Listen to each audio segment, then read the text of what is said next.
안녕하십니까. 충신포럼 유튜브 TV 단소리 쓴소리의 이승철입니다. 이번 주제는 저출산 고령사회 문제가 우리나라 대한민국의 결정적인 위기를 자초할 것인가에 대한 두 번째 시간으로 고령사회의 문제에 대해서 설명드리도록 하겠습니다. 일반적으로 고령사회라는 것에 대해서 기준이 있는데요. 첫 번째가 고령화 사회라는 개념이 있습니다. 고령화 사회라는 것은 65세 이상 인구가 전체 인구에서 차지하는 비중이 7% 이상이면 고령화 사회라고 합니다. 그리고 그 비중이 14%를 넘어서면 고령사회, 고령화 사회에서 고령사회가 되는 거죠. Aging Society에서 Aged Society로 바뀌어요. 그리고 그 비중이 20%를 넘어서면 초고령 사회라고 합니다. Super Aged Society라고 합니다. 우리나라는 2007년에 고령화 사회를 넘어섰습니다. 그리고 2017년에는 고령 사회로 진입했고 2025년에는 초고령 사회가 될 것으로 확실시됩니다. 우리나라는 가장 빠른 시간 내에 초고령 사회에 이를 수 있는 몇 안 되는 국가 중에 하나가 될 것이 확실합니다. 자, 왜 이렇게 고령 사회가 심화되고 있을까요? 두 가지 이유입니다. 첫 번째는 앞에서 말씀드렸던 저출산율입니다. 전체 인구가 얼마 안 증가하지 않는데 의료보험이나 각종 과학기술이 발달해서 평균 수명이 증가하게 되면 65세 이상 인구는 계속해서 늘어나게 됩니다. 거기에다가 우리나라처럼 50년대 중반부터 60년대 초반까지 거의 8년 정도가 베이비 부머 시대입니다. 이걸 혹자는 1952년부터 1964년까지 해서 12년 정도를 얘기하는 사람도 있습니다만 어쨌든 그때가 굉장히 인구가 많이 증가했을 때입니다. 그러다 보니까 그 사람들이 지금 현재 계속해서 노년층 65세 이상 인구에 도달해 있고 계속해서 있는 거죠. 그러다 보니까 우리나라는 65세 이상 인구가 급격하게 늘어나는 기이한 현상이 닥친 거죠. 출산율은 점점 떨어지고 평균 수명이 점점 늘어나게 되면 결국은 고령화 사회를 면키 어렵습니다. 제가 말씀드렸듯이 모든 사람은 태어나서 노년기까지 갑니다. 태어났을 때 많이 태어나면 생산 가능 인구도 많이 늘어나게 되고 똑같은 그 시대가 장년기를 거쳐서 노년기가 되면 그 노년층이 증가하게 되죠. 현재 출산율이 낮으면 생산 가능 인구도 적게 되고 노령화 인구도 적게 되겠죠. 그러다 보니까 지금 현재 우리나라는 죄송합니다. 어떤 일이 벌어지고 있느냐? 먼저 어떤 일이 벌어지고 있는가를 설명드리기 전에 몇 가지 개념을 말씀을 드리도록 하겠습니다. 이 고령 사회를 설명드리기 위해서 필요한 몇 가지 개념이 있는데요. 그게 첫 번째가 유소년 부양비 또는 다른 개념으로 유소년 부양 비율이라는 게 있고 그다음에 노년 부양비 또는 노년 부양 비율이라는 게 있습니다. 유소년 부양비라는 것은 단위가 명입니다. 명. 생산 가능 인구, 즉 15세 이상 64세까지의 인구 100명이 0부터 14세까지의 인구 몇 명을 먹여 살리느냐 하는 게 유소년 부양비입니다. 이 유소년 부양비가 가장 컸던 때는 60년대 중후반으로서 80명 가까이 됐어요. 80명. 그러니까 100명이 80명의 유소년을 먹여 살려야 됐다 이거죠. 옛날에 애들 많이 낳았으니까 애들 밥 먹이는데 거의 뭐 모든 걸 쏟았다 이렇게 보시면 되는 거죠. 유소년 부양 비율은 뭐냐면 생산 가능 인구 분의 유소년 인구 곱하기 100이에요. 이거는 단위가 없습니다. 명과 명이 없어졌으니까 곱하기 100을 해도 단위가 절대로 뭐 0. 뭐 이렇게 내려갈 수가 없는데 이건 뭐 명이 없고 그냥 지수처럼 돼 있는 거죠. 이 유소년 부양 비율은 따라서 뭐 80.0, 45.1 뭐 이런 식으로 이제 계산이 되고 그럼 단위가 명이 아닙니다. 그래서 우리가 유소년 부양비 그러면 오해할 수 있어요. 비율 아니야? 근데 왜 이게 명으로 나오지 할 텐데 정의가 그렇게 돼 있으니까 오해하시면 안 됩니다. 똑같은 논리로 생산 가능 인구 100명이 몇 명의 고령 인구, 즉 65세 이상 인구를 부양해야 되는지 그 비를 나타내는 것, 100명이 몇 명이나 먹여 살려야 되는가를 나타내는 것을 우리는 노년 부양비라고 합니다. 노년 부양비는 1960년대에는 뭐 5명, 6명 이런 식으로 쭉 서서히 증가하게 돼 있다가 최근 들어 급격히 증가하고 있습니다. 14명, 18명 이런 식으로 계속 증가하고 있죠. 이 노년 부양비 이것을 약간 달리 표현한 게 노년 부양 비율인데 생산 가능 인구분의 65세 이상 인구 곱하기 100으로 이제 됩니다. 그거는 역시 단위가 없어지게 되죠. 이 둘을 합하면 즉 유소년 부양비와 노년 부양비를 합하면 총 부양비입니다. 총 부양비는 실제로 어떤 걸 의미하냐면 현재 생산 가능한 인구 즉 15세부터 64세 인구가 몇 명의 아이들과 몇 명의 노인들을 부양해야 되는가 하는 비중이죠. 명수이죠. 이 명수는 아까 제가 말씀드렸듯이 1960년대 80명대에서 계속해서 줍니다. 계속해서 줄어요. 계속해서 줄다가 40명대로 갔다가 지금 현재 30명대로 와 있어요. 30명대 후반대로 와 있습니다. 이게 다시 이제 또 증가하게 시작합니다. 이제 인구 예측을 해보면 인구를 출산율이 낮아지니까 유소년 부양비는 하락해요. 그런데 아까 말씀드렸듯이 과학기술이 발달하고 보험 같은 것이 잘 돼 있으니까 노년층의 비중은 높아져요. 그러니까 하나는 부양비를 낮추는 역할을 하고 하나는 부양비를 높이는 역할을 합니다. 과거에는 유소년 부양비가 엄격하게 굉장히 빠른 속도로 줄었기 때문에 전체 부양비가 확 줄어들 수 있었어요. 반 이하로 줄어들 수 있었죠.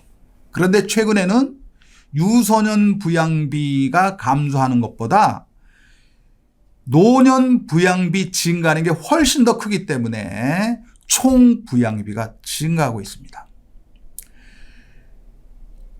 생산 가능 인구가 부양해야 될 사람이 과거보다 증가했다. 지금 현재가 증가하고 있는 추세에 있으니까요. 이것은 현재의 생산 가능한 사람들이 자기 자신에게 쓸 수 있는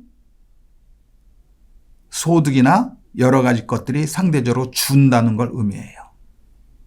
그러면 생산 가능 인구, 즉 지금 현재 15에서 64세에 있는 인구, 그중에서 특히 취업자들은 어떤 생각을 하게 돼 있느냐.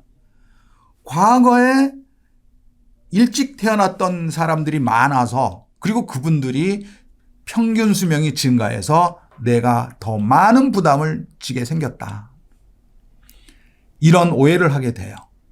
그런데 지금 14세부터 64세가 0세부터 14세일 때는 누가 그 사람들을 부양했느냐? 지금 65세 이상 인구가 부양을 했어요. 그러니까 라이프 사이클이라는 걸 보면 생애 주기라는 거죠. 그걸 보게 되면 내가 부양을 받았기 때문에 어느 정도 나도 부양해야 될 의무가 있다는 게 성립이 되는 거죠. 선진국에서는 출산율이 1.5에서 1.8 사이로 거의 일정하게 유지되고 이민을 받아들이고 그러기 때문에 인구 증가나 감소가 별로 없는 거의 일정한 상태를 유지해요. 물론 일본은 제외입니다. 일본은 굉장히 감소하고 있습니다. 선진국 중에 일본이 인구 절벽을 우리보다 더 빨리 맞은 나라 중에 하나예요. 그래서 일본의 저출산 고령사회 문제에 대해서 우리가 배워야 될 게 많이 있다고들 합니다. 이제 걔네들이 먼저 대책을 세웠으니까요. 일본이 훨씬 더 그랬고 일본이라는 나라를 제외하면 대부분의 유럽, 미국 이런 나라들은 총 부양비가 그렇게 증가하지 않아요. 거의 일정해요. 그러다 보니까 노인들에 대한 생각이 달라요. 노인들을 공경하게 되고 같이 사는 것을 당연히 여기게 돼요. 큰 혜택도 가는 것이 아닌 것처럼 느껴요. 당연히 자기네들 받았으니까. 그리고 자기네들이 노인이 되면 똑같은 대접을 받을 테니까. 이런 생각을 하는 게 지극히 자연스러운 것인데 최근 10여 년, 20년 정도 때보다 지금 현재 부양가족, 부양해야 될 유소년과 노인층의 숫자가 증가하다 보니까 내가 왜 이래야 되지? 라는 생각을 하게 돼 있는 게 현재 사회예요. 그리고 젊은 세대들이 그런 생각을 하게 됩니다. 이 문제는 조금 이따가 더 자세히 나눠서 설명을 드리도록 하겠습니다. 고령사회가 진행이 되면 어떤 문제점이 있느냐? 일반적으로 다음과 같은 문제점이 있습니다. 첫 번째는 노년 빈곤층이 증가합니다. 노년 빈곤층이 증가합니다. 상대적으로 잘 살았던 사람은 노년이 되더라도 가진 게 많으니까 상대적으로 또 잘 살아요. 그런데 미래를 대비하지 못하고 내가 연금 등의 공적 지원을 제대로 받지 못하면 일자리가 상대적으로 없거나 일자리가 있더라도 양질의 일자리가 없으므로 소득이 적어요. 그러다 보니까 빈곤해집니다. 노인들이 빈곤해진다라는 것은 사회 전체로 봤을 때 안 좋은 문제가 발생할 수 있는 여지가 있어요. 예를 들어서 길거리에서 거지는 아니지만 우리나라는 공식적으로 거지가 없는 거죠. 거지처럼 구걸을 하거나 아니면 이상한 범죄에 연루되는 노년층이 생기게 되니까 이건 문제가 되죠. 빈곤층이 증가하는 것을 막기 위해서는 어떻게 해야 되느냐? 사회보장제도를 보다 치밀하게 만들어야 됩니다. 그래서 공적연금이 소득 대체율이 높아지도록 설계를 해야 됩니다.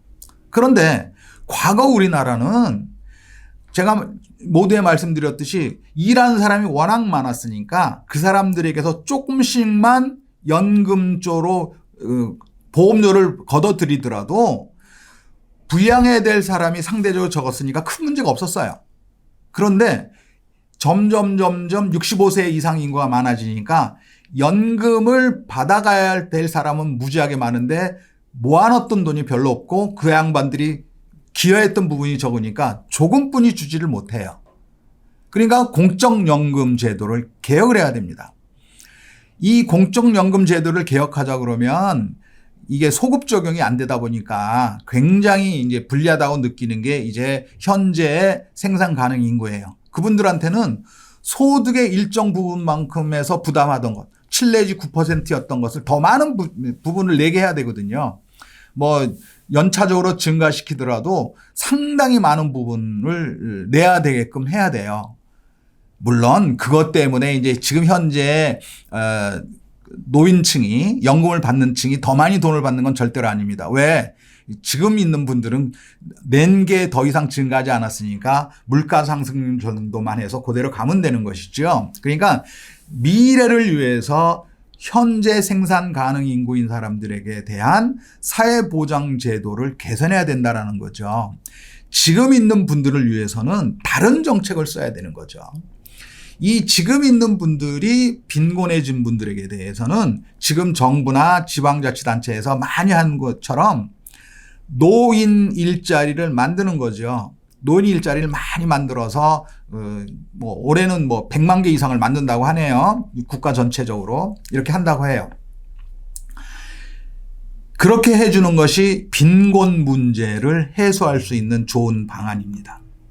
그러니까 현재 생산 가능 인구들은 노후에 더 많은 소득을 보장받기 위해서는 연금 소득 같은 것을 더 많이 보장받기 위해서는 사회적인 사회보장 제도를 좀 더 강화할 필요가 있는데 부담금을 늘려야 된다라는 것이죠. 그렇지 않으려면 어떻게 되느냐? 개인 보험을 든다든지 이렇게 해야 되는 거죠. 물론 이제 여유가 있는 사람은 다 그렇게 하고 있는 걸로 알고 있습니다만.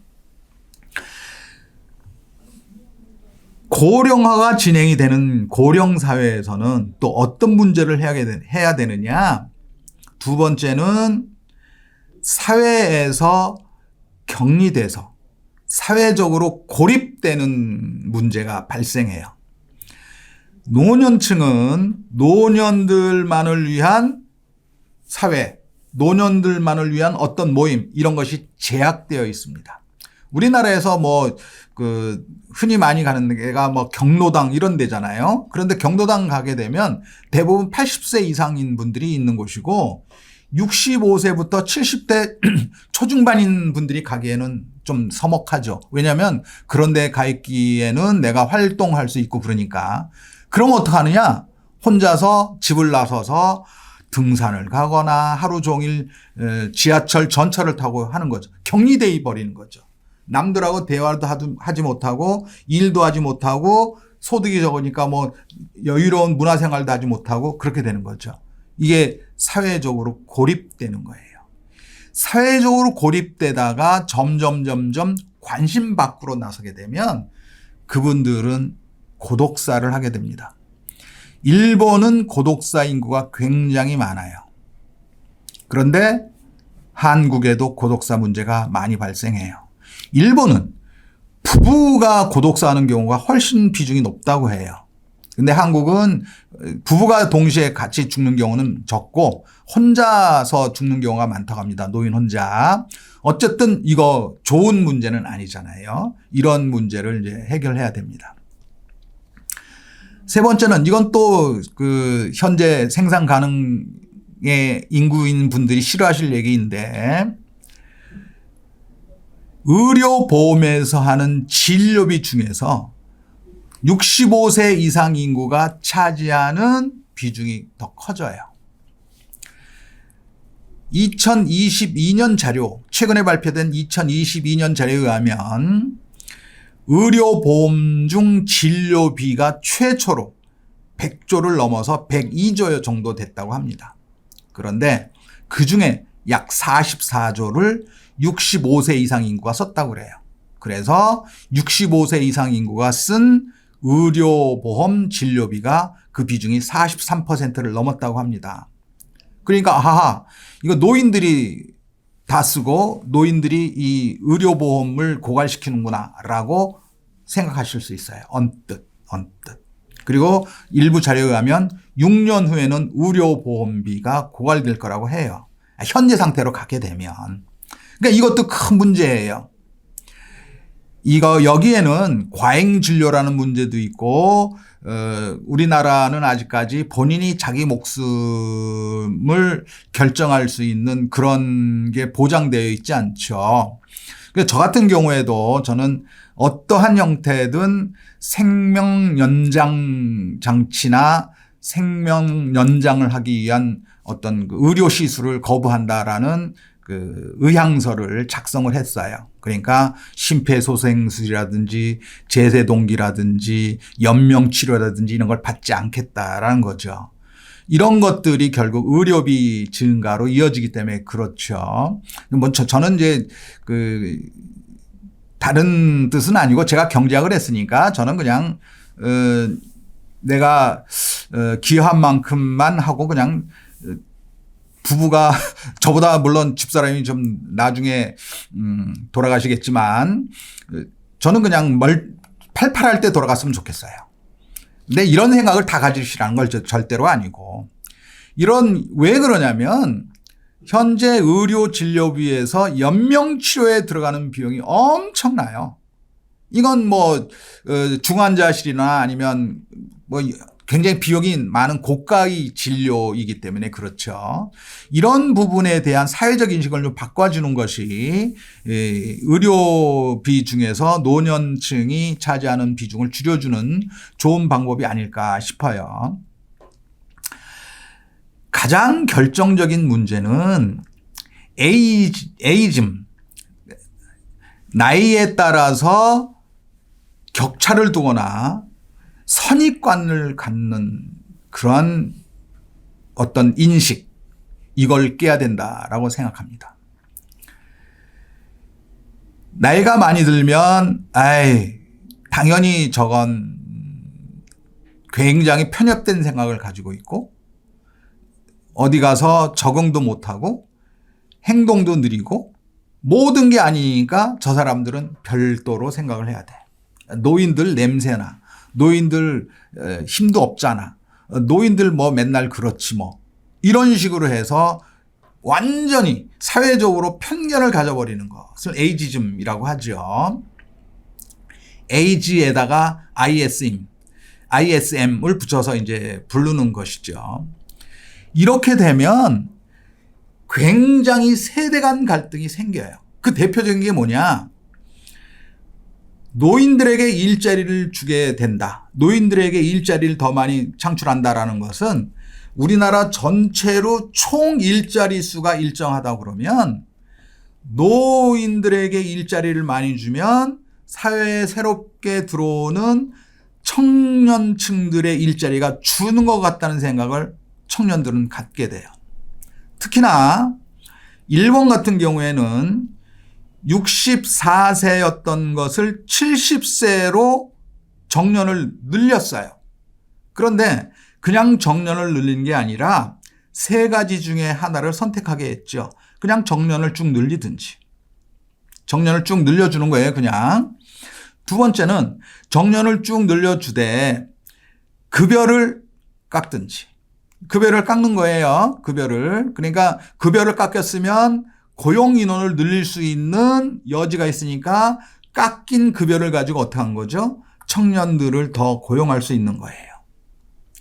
또 하나는 국가가 보조해 주는 방법이에요. 신청을 하게 되면 국가가 보조를 해서 70세까지 고용을 연장해 주는 대신에 청년도 고용하고 일정 비용을 국가가 보조해 주는 거죠. 물론 이제 그건 엄격한 규제를 받아야 되니까 이 세 가지 중에 하나를 선택해라 라고 얘기를 했다고 해요.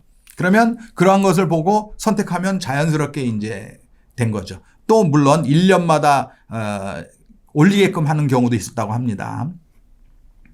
그렇게 되더라도 언뜻 보면 노년층의 정년이 늘어나면 아무래도 신규 채용하는 신입 사원 채용이 줄 것이다라는 인상을 갖게 돼요. 왜? 일자리가 일정하다고 하면. 그렇게 되면 역시 이게 편견인 것이죠. 편견. 야, 노년들 때문에, 노인층 때문에 내 일자리가 줄어 하는 생각을 하게 된다는 것이죠. 이러한 것을 깨려면 어떻게 해야 되느냐? 어떤 그 미래학자가